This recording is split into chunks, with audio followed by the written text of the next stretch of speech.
سيدنا محمد وعلى اهل سيدنا محمد. صلوا على النبي يا بنات وتعالوا كده اجمعوا معايا. هنحضر النهارده حته كبده خير من الاخر. لايك وشير لو اول مره تتفرجي على الفيديو، ويا ريت متابعه ويا ريت كومنت حلو تقولي لي بتتابعيني من الكبده الحلوه قوي دي ازاي. السلام عليكم ورحمه الله وبركاته. ازيكم يا احلى متابعين في الدنيا؟ عاملين ايه؟ وحشتوني جدا جدا جدا. النهارده قلت اطلع بفيديو اقتصادي وبسيط كده وسهل، علشان خلاص مفيش وقت يا جماعه. النور هيقطع، الميه قطع من الصبح، وكمان النور كمان هيقطع. يعني كمان الميه جت مش مكفيهم ان هم قاطعين الميه، فكمان هيقطعوا النور. يلا نلحق نعمل الغدا قبل ما النور يقطع. اول حاجه يا بنات جبت الكبده معايا. كبده ايه؟ مش كبده بلدي، لا هي كبده فراخ بس برضو بلدي. يعني احنا ملناش في الكبده المستورده يا بنات. انتوا حابين تعملوا كبده مستورده دي براحتكم انتوا. انا لقيت الكبده البلدي ب 400 جنيه، فقلت هجيبها منين؟ جبت كيلو كبده فراخ. كبده الفراخ بتبقى حلوه جدا وبتبقى طعمها حلو برده ومفيده جدا للاطفال. لايك وشير ويلا بينا نبدا نشوف هنعمل ايه. معايا طبق كده هنفضي فيه الكبده القمر دي، وطبعا ايه لازم تتغسل عشان هي كبده فراخ. لو كبده بلدي مش هنغسلها.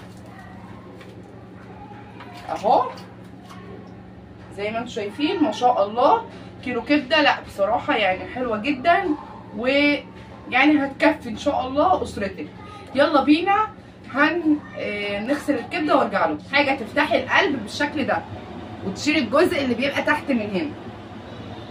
وهنا بعد ما شطفنا الكبده معايا بقى ايه بصلايه كده صغيره مش كبيره قوي، تمام. هنحطها على الكبده ورشه صغيره من الفلفل الاسود، تمام كده تمام. وهنحط ميه بتغلي، وهقول لكم هنعمل ايه دلوقتي. اهو حطينا على كبده الفراخ ميه بتغلي وهنولع عليها تاخد غلوتين وارجع لكم من الميه دي، لاني انا مش محتاجه الميه دي خلاص. انا بالنسبه لي كده الكبده حلوه قوي، خدت غلوه واتنين معايا ونزلت اي زفره فيها وارجع لكم نشوف هنعمل ايه تاني بعد ما صفينا الكبده بالشكل ده. الكبده يبقى لازم يكون فيه فلفل، تمام، كتير. الكبده بتعشق الفلفل يا بنات. هنقطع الفلفل بتاعنا بالشكل ده كده، تمام. ممكن تقطعيه بقى التقطيعه اللي انت عايزاها.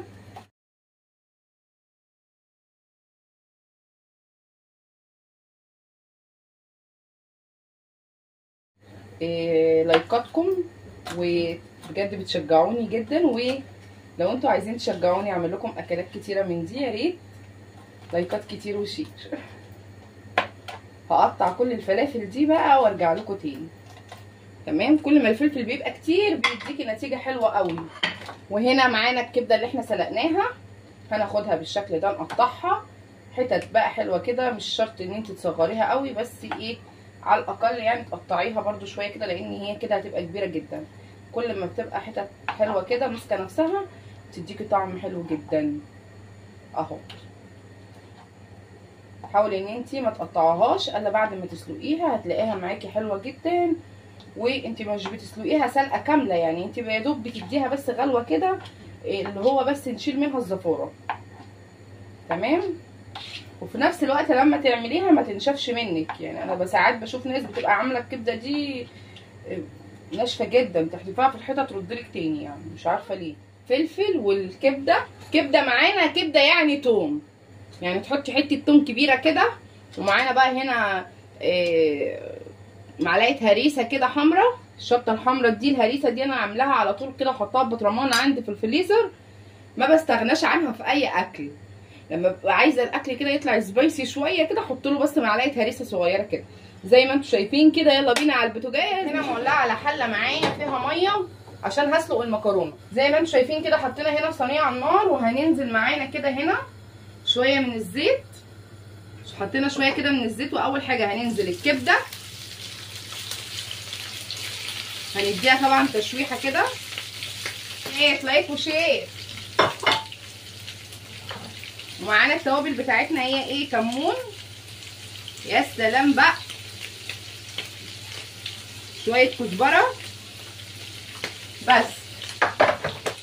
يعني كبده يعني كمون يا بنات، كبده يعني ايه؟ يعني كمون يا بنات. ممكن تضيفي بقى فلفل اسود، ده براحتك انت يعني. يا سلام على الريحه، يا سلام، ايه الجمال ده. الريحه بقى تجنن. في مكعب مرقه ماجي، مكعب واحد. تمام. وهنقلب. انا حطيت كزبره وحطيت فلفل اسود وحطيت كمون يا بنات، بس ما حطيتش فلفل اسود كتير، يعني سنه صغيره بس. وهنقلب كل الكلام ده كده مع بعضه ياخد تشويحه كده. هنا بقى معايا سمنه بلدي، هحط مكعب واحد كده من السمنه. تمام. هنقلب. مكعب السمنه البلدي ده بقى هيوديها في حته تانيه، ولو ما عندكيش مفيش مشكله. معايا بقى بالفلفل. الفلفل الاول، الثوم ده اخر حاجه يا بنات، يعني الثوم ده خليه اخر حاجه خالص اهو، زي ما انتم شايفين كده. يا سلام، ايه الجمال ده يا بنتي يا نوجه، حلاوتك يا نوجه. احلى كبده دي ولا ايه؟ لايك وشير يا بنات، لايك وشير. شايفاكم ما بتعملوش لايك ليه؟ معايا هنا ملح بقى، هنجيب شويه ملح وهنحط برده هنا في الميه بتاعه المكرونه ملح. وما تحطيش زيت في ميه المكرونه، الزيت تحطيه بعد ما المكرونه تطلع. مش عارفه ليه بلاقي ناس بتحط زيت يعني. انا هضيف سنه من القرفه ودي اختياري بقى، القرفه دي اختياري، حابه تضيفيها براحتك، مش حابه برده براحتك.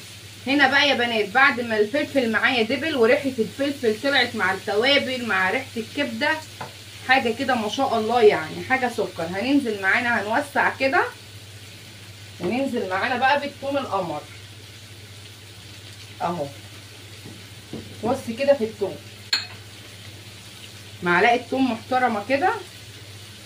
تمام. تتوصي بيها. الله الله الله، بجد عظمه. ينفع اشتغل على عربيه كبده على فكره يعني. صح يا جماعه؟ اكتبوا لي في الكومنتات ينفع.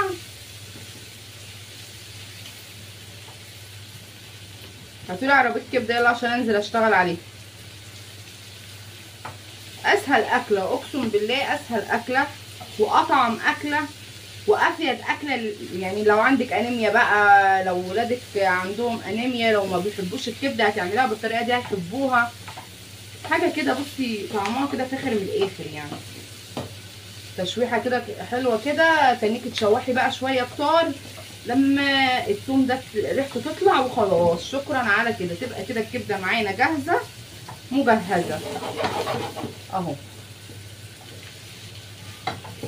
الريحه بقى والله العظيم مش قادره اقول لك، مش قادره اوصف لك جمالها. عليها زي ما انتم شايفين بالشكل ده كده، حاجه كده ما شاء الله عسل. لايك وشير بقى يا بنات. هنطفي على الكبده ونشوف المكرونه بتاعتنا القمر. حاجه كده يا لهوي على جمال الكبده والمكرونه. جمال الكبده والمكرونه مش قادره اوصف لكم.